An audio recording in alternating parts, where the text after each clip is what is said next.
creation of new state of Andhra Pradesh, in 2014, eight budgets have been put in by the central government.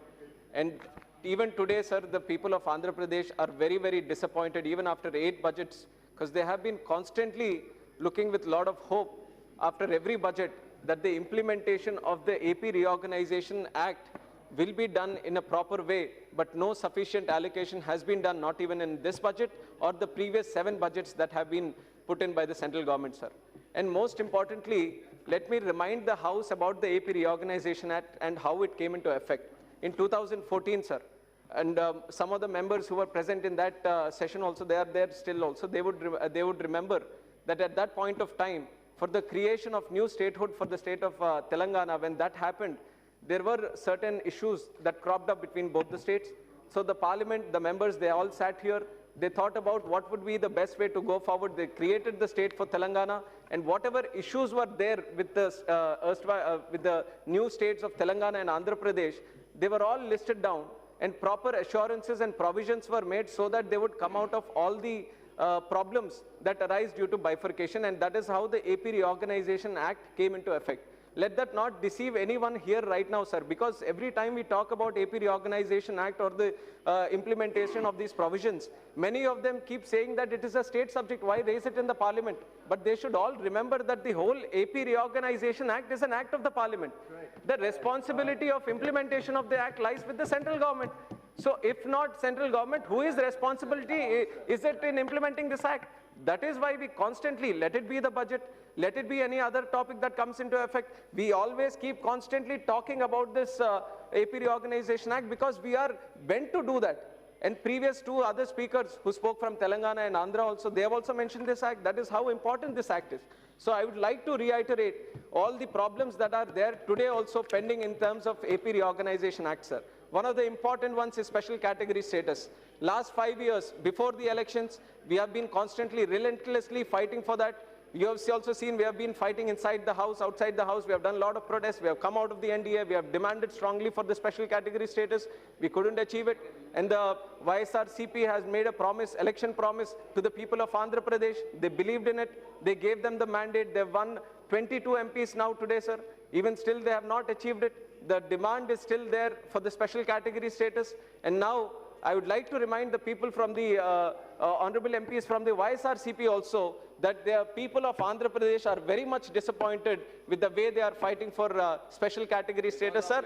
And definitely the way forward should be decided by the YSR Congress Party MPs also, because they have made an election promise that they are going to get it. The other important aspect, sir, railway zone. The railway zone is an important matter, sir, which has been constantly demanded to the central government. And before the election, the Honorable Railway Minister then and now also Piyush Goyalji, he came to Visakhapatnam. He announced the railway zone also. He has given a name also, South Coast Railway Zone. But how many days have passed since that announcement, sir? Not a single rupee has been allocated for this. So what will people think? It is just to make a fool that they are being announcing this as an election promise. If there is any integrity in announcing the announcement of railway zone, definitely there should have been a proper budget allocation for the start of this railway zone with its headquarters at Visakhapatnam, sir, which we strongly demand now also, that proper allocation should follow up whenever a minister or a prime minister or any representative from the central government makes any proper promise. It has to be made in the budget allocation also. Another important demand, sir, BGRF funds, backward district grant fund was also mentioned in the AP Reorganization Act. 7 districts from Andhra Pradesh, Srikakulam, Vijayanagaram, Visakhapatnam, and 4 in Rayalaseema, sir, Chittoor, Kurnool, Kadapa and Anantapur. These were all recognized as backward districts, and we have demanded for the rightful funds for the development of this. The central government has agreed on 50 per district for 6 years. This was a commitment they had made. And all other districts were under backward regions across the country, they are all getting that money, sir. But I don't know for what reason, for 3 years, the central government has released 1,050 crores, which is 350 per year for the state of Andhra Pradesh. For the next 3 years, nothing, not a single rupee has come for the state of Andhra Pradesh, sir. I come from that one of those backward districts, Srikakulam. I strongly demand on behalf of my people and on the basis of the AP Reorganization Act also, this backward fund should be released as soon as possible immediately by the central government. And there is a commitment for establishment of institutions also. IIM, IIT, because all these institutions were left with Hyderabad. We are a separate state right now. Not a single institution of national importance is there in the state of Andhra Pradesh. So a commitment has been made for the setup of these. And the former Chief Minister of Andhra Pradesh, Rammohan Naidu garu, for setting up these institutes, sir, please give me some time, sir, please. For setting up these institutions with the concept of decentralized development, he has distributed these institutions across the state of Andhra Pradesh. He has provided all support from the state government, giving the land, which is obviously to the tune of 11,600 crores. And now what is the assurance the central government is giving, sir? Every budget you see, 5 crores, 10 crores, for these important institutions which need hundreds of crores for fulfillment. Now 6 years have been gone by, sir. 4 years, the students are studying in some rented campuses without proper facilities. The central government should take proper necessary budget. They should be allocated, and the completion of these institutions is also a very important aspect, sir. Polavaram, it's a national project. It is the responsibility of the central government. They have to finish the project. The state government is executing it. Funds are also pending, sir. 11,000 crores has been spent, 6,000 odd has been released, 5,000 odd is yet to come. And moreover, the central government is not saying anything about the R&R package, which is the most important thing. Unless that is cleared, the whole Polavaram cannot happen, sir. So some statement has to be given regarding the R&R package also. And Vizag-Chennai Industrial Corridor. The announcement has been made during the budget speech of Honorable Arun Jaitley ji, late former Finance Minister Arun Jaitley ji. Announcement has been made then.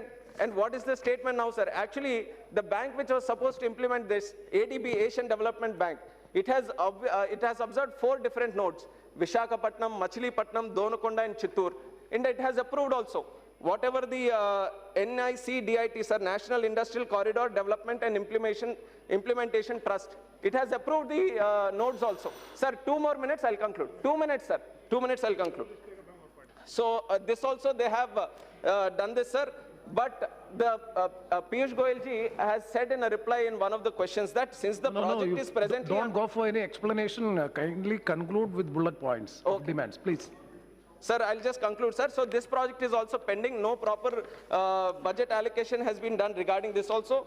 And a couple of other things, sir. NREGA funds, it's a central government scheme. NREGA funds have been given by the central government to the state government to be given to the contractors who have done the works under them, sir. It is still pending with the state government only. After constant pursuit with the central government has said it has to be released, but the state government has not yet released. Because it is a central scheme, I request the central government to take responsibility. One more important point, sir, which you also will agree with, I'll just mention it, sir. The other important point is the 15th Finance Commission, which is definitely the central government has to take into account, sir. 15th Finance Commission is doing a lot of injustice to the southern states, including Kerala also, sir. Andhra Pradesh in 14th Finance Commission, if you see the difference between 14th and 15th, the devolution of funds, it is losing 6.63%. Telangana 14.71%. Karnataka 24.7%, and Kerala, sir, which is the highest, 23.81%. Because we are the performing states, we should be incentivized, sir. If we are performing well, if we are doing good on the SDGs, we have to be incentivized and given more proper this thing. Yes. But whereas, sir, 1 minute and I'll conclude with this statement only, sir. If this continues in future also, when there is delimitation of seats, if the census 2011 is taken into account, we will lose on the parliament seats also. More seats will come from north of India and less from the south of India. Financially, we are losing. Politically, yes, we are losing the representation. If central government doesn't take this into account, there definitely will be a rebellion in the southern states of this country also, sir. So definitely they have to treat properly, especially the devolution of funds and the 15th Finance Commission. If you backtrack, Asaduddin all the chief Owaisi ji. ministers from southern states, all the chief ministers have recommended, sir, these are not the right recommendations. But even then also they didn't take that into account. It will have serious complications in future if not addressed now. Very good. Only Thank you. 15 Finance Commission problems should be addressed, sir. And other than that, I'll just conclude, sir. AP Reorganization Act is the Should be most implemented. important Final. issue, not just for Andhra, also for Telangana, sir. Lot of commitments and assurances Thank you. have not moved, OICG. not a single inch. No budgetary allocation has been done. So I request the central government